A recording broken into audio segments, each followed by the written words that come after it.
We talked about your parents and sort of the influence they had on you, and the creative spirit that they sort of instilled in their children. Right. We're also going to talk about some of your greatest negotiations and your greatest deals. I was 5 years old at the time. Well, anyway, I think that we all are born with our personalities, whatever they are, right? Really, that's true, I think, and we learn from things that we encounter in life. But when I was in kindergarten, kindergarten was 2 years then. We didn't have preschool the way they have it, you know, in subsequent years. We have to go back, I have to say we have to go back to the 50s. And I don't mean, you know, 1850s, 1950s.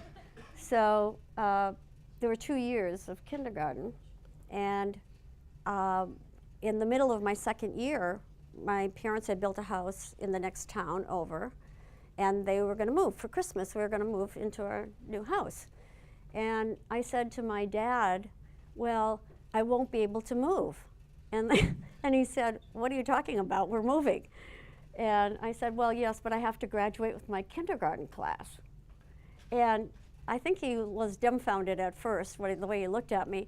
But he said, well, what makes you think you can do that? And I said, well, it's because I'm in Mrs. Waters' kindergarten class, and I want to graduate from Mrs. Waters' kindergarten class. And he said, well, how do you think you're going to do that? Well, my grandmother lived in that town. She lived upstairs from us in a duplex. So I said, well, I can stay here and go to school. And he said, no, you can't. You're moving with us. And so, you know, 2 beats went by, and I said to him, okay, then you're going to have to raise my allowance.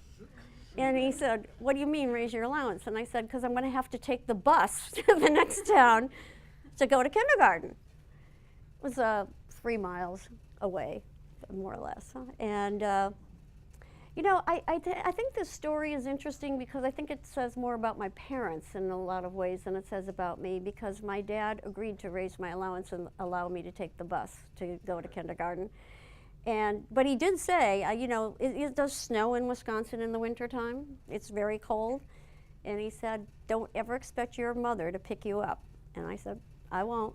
I'll be walking the 4 blocks down to the bus station, you know, bus stop, and be waiting there for the bus. And I did. And, you know, I thought it was a great confidence in a young child to allow a young child to do that. I don't know if a parent would do that today, but, you know, the 50s wasn't the same as today. It was a little calmer then, and it was Milwaukee after all. We were sort of, you know, we got things later than the coast, and we were a little calmer, maybe. But it still was a great adventure for a kid to be trusted to go on the public bus system at that age and go to your school and come home, and you know, and it was just one of the first stories of confidence as a kid that well, I always had confidence, but you know, as a kid, to have your parents have confidence in you at that age was really, I think, very telling for me, and very, you know, just one of many things that happened to me as I was growing up that just gives you more confidence to go ahead and strike out on your own.